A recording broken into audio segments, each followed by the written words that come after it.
The Show presents Talking Nerdy September edition with your hosts, Pablo Gunner, The Ambassador, and we are here to talk nerdy to you about all the nerdy stuff that we did and came out for the month of September.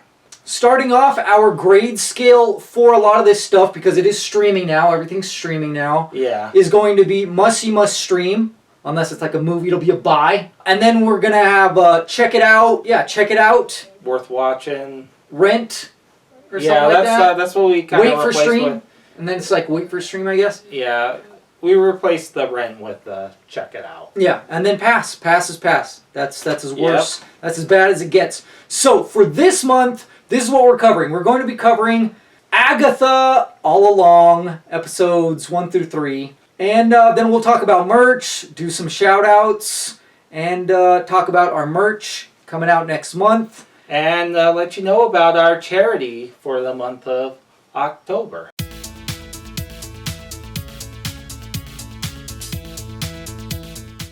Let's move on to, as we just said, Agatha All Along, episodes 1 through 3. As you just said, maybe it's not for me. Yeah, I don't know who they're aiming it for, to be honest. The demographic they seem to be aiming for is middle-aged women and wine moms. But ask me, how many middle-aged women and wine moms watch Marvel? Yeah. The only time moms watch Marvel is if their kids are watching Marvel. Mm-hmm. The only time, like, women in a huge majority watch Marvel is when guys are watching it. Just like Barbie. Most guys probably didn't care as much for Barbie as girls did. I loved it. But you saw it anyways because you went with your wife or significant other. Mm-hmm. So you gotta aim for a demographic that you know you can get to, and if you can't get to it, you gotta figure out a way to get to that demographic. If you don't, it's hard. But let's go ahead and get with the episodes. Yeah. The first episode, I would say don't bother watching it. It's trying to repeat WandaVision, but not very good. Because the problem with this is, you already know it's a charade, and they just drag it on. Okay, how about this? We shoot a normal conference room scene. But instead, we insert Nintendo logos and products everywhere, and then it becomes a funny thing about how obvious we're being. Shut up. Look, if you point out exactly what you're doing to mask what you're doing, you're going to lose the trust of the audience. Just about everything you see there, besides characters getting introduced, is completely, utterly useless. If they had changed it up a little bit, maybe Agatha, being this alter persona, changed her personality and changed her character, so when she does get back to her senses, she's different. Sure, you could make that work, but her just reverts back to exactly how she was before she was put under the spell in WandaVision. It's a waste of time. They weren't going to do any character development with her. They should have just ended the charade quicker. I agree and disagree with that, which is, the charade didn't last long, right? These episodes are not that long. I think they're only 30 minutes, right? It felt longer. But it did feel long because it's horribly done. Like, this first episode is so hard to watch. Yeah, it's like they wanted to copy WandaVision so much that they didn't even try doing their thing with it. Like, the whole first episode is making fun of cop shows, but WandaVision, when they did that, it all had, a purpose. Mm-hmm. May have been a cheesy, dumb purpose, but it was there. Those were the shows she watched as a kid, and so she went to her safe zone and started enacting all the shows she liked growing up. Right. That works. Mm-hmm. Has a clear objective on why. But the cop stuff, it didn't make any sense. It just kind of came out of nowhere and never really did anything with it. Like, they hinted at it because there was Aubrey Plaza's character showed up and she was like, oh, is this how you see yourself? And then that's it. That's the only hint. And I'm like, how? Why? That doesn't make sense, and it's not expanded upon. So that whole episode doesn't make sense because of the fact that they didn't explain it, right? Here's the whole thing when you write. Make it make sense. Did it make sense? No, it did not make sense. Because if what they should have done is been like, what they should have done is shown her maybe like a fast-forwarded version of she's just been repeating this cycle as the brainwashed version this whole time. Because they hinted at it, once again, when she broke out, and they're like, yeah, you've been doing this thing, and you've been acting weird, but whatever. And then you gotta ask yourself, who in their right mind in that city would get anywhere near her? Yeah. Let alone someone didn't kill her is pretty amazing. Right. I'm just saying, like, just from everything she did in the first season, and they all knew who she was in there. Right. So the fact that they would just be okay with her being there, it didn't make. There's so much of that first episode that just doesn't make sense, and it was if they would have done something to link the cop thing to make it make sense, sure. Yeah. Maybe show a flashback of her pretending to be in FBI or something to scam her way into like a magical artifact or something. Yeah. I mean, maybe it'll be revealed throughout the season as to why that is. So that's why I'm not going to harsh on that specific thing, but the episode in its entirety was just very hard to get through and watch. There was so much cringe, and it was just hard. It didn't make sense. There's so much that didn't make sense. So that first one, yeah, I agree. That first one is a pass. I don't know. I don't know who that appeals to at all in any way, shape, or form because it just was not well done. Now the second one was better, and I was like, okay, we're getting somewhere. This is doing something, and I feel like they did a really good job of bringing her ragtag crew in because they made all of their situations very desperate, right? Like this person was like, hey, they are coming after you and you'll spend your time in prison if you don't come with us, right? Like this person, it's like, you will die if you don't come with us. This one, like, you're going to be haunted by your mother's past or whatever if you don't come with us. So they're all very desperate, and so that works, and that worked very well, and that made sense until they're like, oh, we need a green lady. And she randomly picks this lady from the town and sucks her in, and they all act normal. Like they act like it's all normal, and she's the only one that doesn't know the lyrics to this song that all witches know. She has no idea what's going on, and nobody points it out. That entire episode, that whole moment, because if it was me and I'm like, we're going to go on this life mission, we all need to be squared away and be at the top of our game, I want someone who's a key player, and then it turns out this person is powerless, I would be like, full stop, get her out of here and go get me a green witch immediately, and all of them act like they're just completely oblivious. Until the next episode, someone finally mentions it. But even then, you're like, but why did they take so long to mention it? Even in the third episode, why did they take so long? It was so stupid. It went from being like they were building it solid, and it just went full stupid. And I was like, once again, make it make sense. It just went full stupid, and I was like, this is dumb. Yeah, this is so dumb. The other really hard thing to do is when you write a character, you need to make them likable. Because right now, do I really want Agatha to get her powers? No! Give me a reason to want her to have her powers. Something. Because right now it's like, she's evil. And that's what we know her as. Is she, maybe if they wanted to appeal to everyone, maybe she's trying to get her power back to reconnect with her son.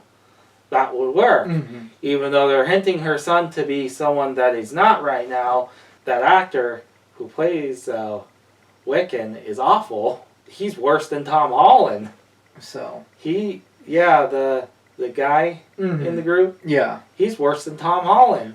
Like spoilers wise.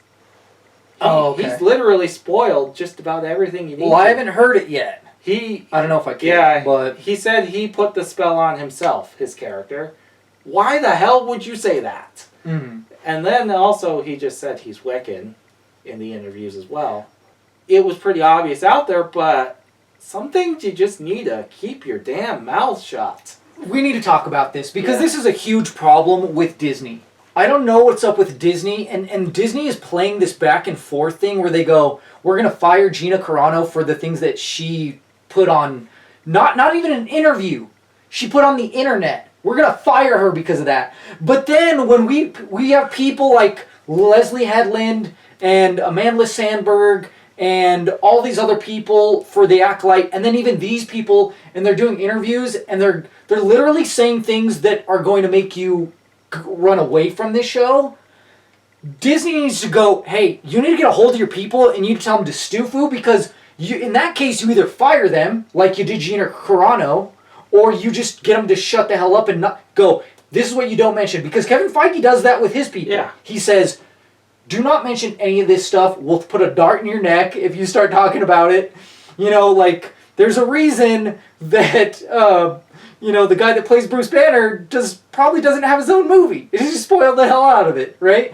But yeah, I mean, even Tom Holland with the spoilers, like, they have to hide stuff from him because he's so bad at it. But even then... But it's even like, when shut up, this is unprofessional. This stuff's unprofessional. Yeah, even when Tom Holland spoils, he's not, like, spoiling big plot details. Mm. Like, the fact that this actor said, yeah, the character's under his own hex. Mm. It's like, come on. So it's not so. I mean, and once again, we're spoiling. You're spoiling because I didn't see that. So you're spoiling it for me. You're spoiling for people here because because the whole thing you're going like, oh, is it her son? Okay, well, it's not her son. And that's why I thought it was Wanda's son too. And I was like, so immediately he already said he's Wiccan too. So, actor. but like, what? I did. What POS? And once again, like, the third episode is not a bad episode. It's interesting and I like it. It's not horrible, and I'm kind of glad that the lady died in the sense that, like, well, she wasn't a witch, but it was just like, yeah, why are we rooting for her? She's obviously the villain. That, if anything, it would have made sense for that first episode to be like, her going through this loop is her redemptive arc immediately. Or not redemptive, but wanting a redemptive arc. Because right now she doesn't want one. You know what they could have done? Is her just being like, I want to be good. Like, I want to try to make up for everything that passed. Go through the whole arc. And then this whole story is her trying to redeem herself. Yeah. But it's not that. It's her trying to get back, yeah. which is the power. And maybe we will see some redeeming qualities. Maybe she will be redeemed by the end and everything like that. But right now, it just doesn't seem like it's going that way. And you need likability. Like, even if they would have had the whole thing, instead of being a cop show, have something to do where she's involved with her neighbor. Maybe they become friends or something. So when she drags her into it, it's more of she dragged her into it because she knew she would come or something like that. Mm-hmm. And then you got this likability thrown onto your unlikable character. Yeah. Any of those could have, like, you have to make characters likable. If we went in and watched Iron Man 1 and there was nothing, absolutely nothing redeeming this Tony Stark, period, it would be hard to stick around for the whole movie. Right. Even House of Dragon, like, there's nobody I like in it. Right?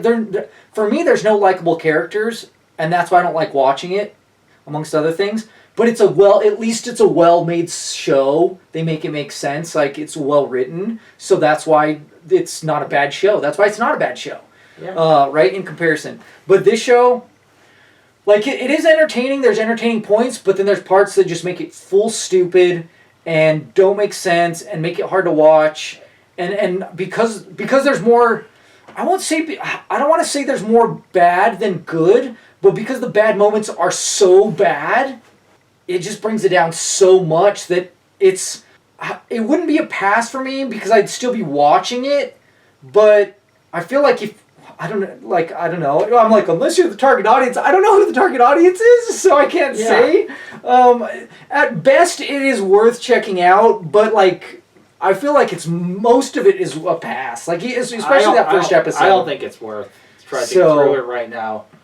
For most people, I would say wait until the end of the season. We hope they can change their mind about it. Yeah, I do hope they can. But so far, it's a pass, and I feel like this is just a series no one really wanted.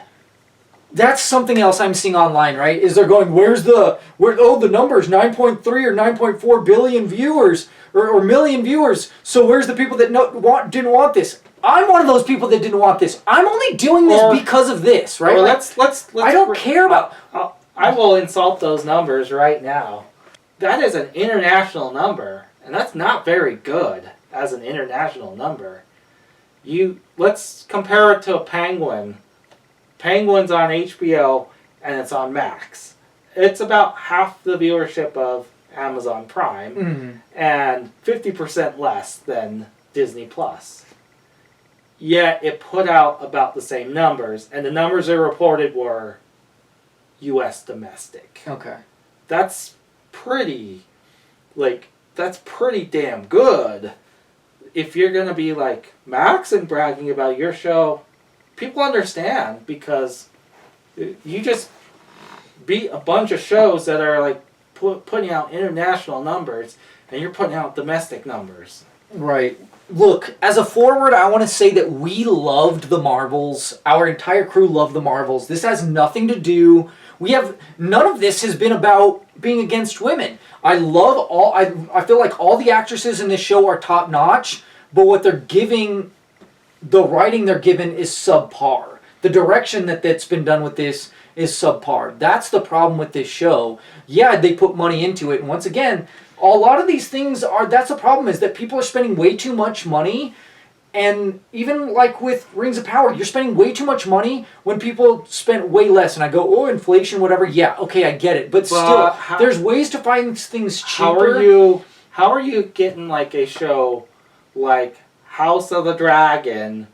You may not like how it's going, but you watch it, you're like, you can see the money getting spent in there, and it's really, really well done. But you go to these other shows, you're just like, where's this money? Where's this budget? We can't see it. If you're going to spend the money, you need to make it look like that. If you're not, you need to cut back. And it's smarter to cut back. Because Game of Thrones, when it started, it wasn't on the balloon budget it had at the end. The only reason why it had a balloon budget at the end of it was because even when it was bad, everyone and their dog was watching it. Yes. And it was bringing in the numbers. And they could rationalize the ridiculous pay for their cast and the ridiculous amount of money they were spending per an episode, because HBO brought all that money back. But if you're just starting big without knowing where it's going, it's a bad financial move. If you start at a smaller budget and see where it goes, you're better off. Yes. Deadpool started at a small budget. It ballooned with each movie, but every time they've made their money back. Yeah, here's the thing. Once again, I don't feel like we needed this show. I don't know who wanted it. This is what I think it is. I think what happened is the song blew up, right? The Agatha Long song blew up, and people loved it, and Disney went, this can make us money. Let's make an Agatha show. Yeah. That's what they did. They saw money, they saw the money symbols, and they go, we can make more money off of this. Let's do this. Here's the problem. When I heard Agatha All Along title and everything, I was like, okay. And change it again. Okay.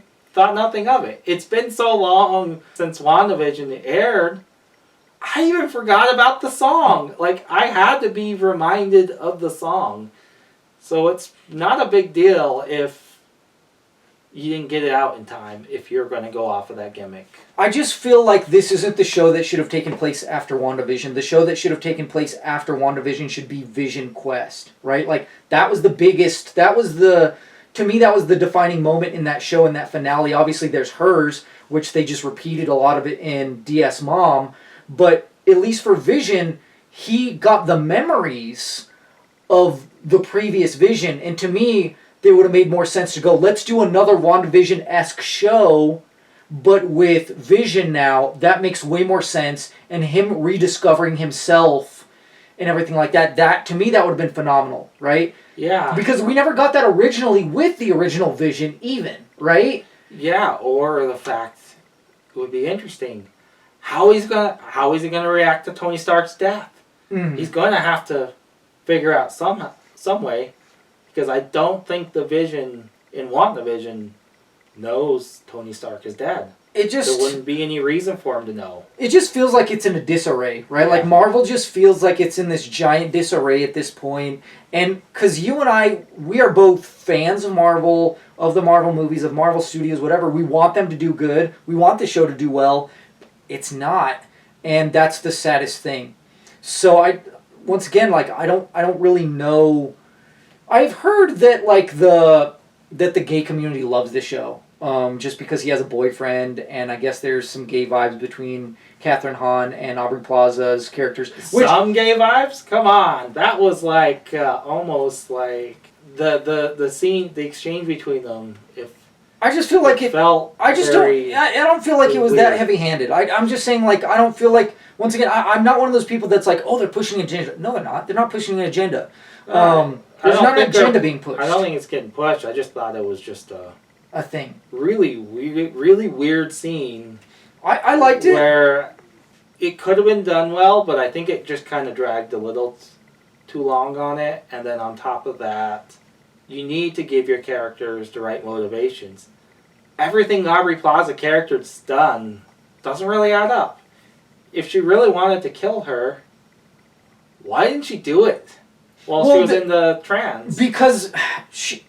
And to me, this makes sense because I go like, she's the Vegeta character. She's a bad guy. She wants Goku at full power, and if he's not at full power, then it's not worth killing him. But that I had to make that rationalization in my own mind. But because it wasn't shown on screen. But think about it this way: from what you've seen on screen, you can't even completely get on board with that because we know the writing's not that good. We've said that because she tries to kill her. Mm-hmm. If she wasn't going to do that, she wouldn't have attacked at first. Yeah. Because it looks like Agatha would have been okay with just talking. She escalated it from the beginning. Mm-hmm. If that was what she wanted, it doesn't make any sense. It doesn't. Yeah, the writing's not that good. I will say the one good thing about this, though, is Catherine Hahn is acting her butt off and she's earning her paycheck. But besides that, there isn't much good about this show. Yeah, Catherine Hahn is a phenomenal. good actress and a phenomenal actress. And she's killing it. Given a crap script, unfortunately. Yes. I feel bad for her. I do, yeah. I feel bad for Aubrey Plaza, because Aubrey Plaza is a really good actress as well. But she's given this. Yeah, it ends up being a pass, right? Yeah, it's a pass. So now we're going to go and move on to our shout-out. Yeah, let's go ahead and talk about our shout-outs. Which is, we have Atticus. Atticus is back. He is a friend of mine that lives in Vietnam as a teacher in, I want to say, Lao Cai, if that's correct, if I'm pronouncing that correct or saying it right. He has earned the title of the Batman / Bruce Wayne. I mean, he's not loaded, so I don't know if that's Bruce Wayne necessarily, but the Batman of Lao Cai, because they had this torrential downpour over there, and like a lot of people died in it, and river flooded. He has donated money to people that he knew, and he was out there. He has footage where he's out there helping people, in this flooding, like making sure that they can get like to their house and stuff, and get to safety. Crazy stuff. And now he's part of it with the rebuilding and stuff. You can see that footage on it. It's so crazy to see, like how beautiful it was before, and now it's just wrecked, and so you definitely got to check him out. Obviously, MK Wizard, I've been doing stuff with her, and you should check out her webcomic, and just all the stuff that she posts on social media is so great. I can totally get down with. And then we have Pesky Gremlins. They also do webcomics, so check them out. They're funny, cute stuff. We have the Semi-Skeptic Pod. They always help us out, as well as the Watch It If You Can podcast, and many more. They always help us out and stuff. So yeah, check them out. And then we also have our merch here. I am wearing my Rings of Power right here, what's a play on, right? The Nerds. It's Talk Nerdy to Me, and then it says The Nerds of Power. I got my Batman shirt, tank top that I made here. It's the all-over print that says Talk Nerdy to Me in the Batman lettering. with a bat symbol and stuff. So this is absolutely top notch. This does not fade. The Oliver print is the best stuff to get. It's a little more expensive, but it is definitely worth it because it does not fade. It's superb, and it's just better quality stuff.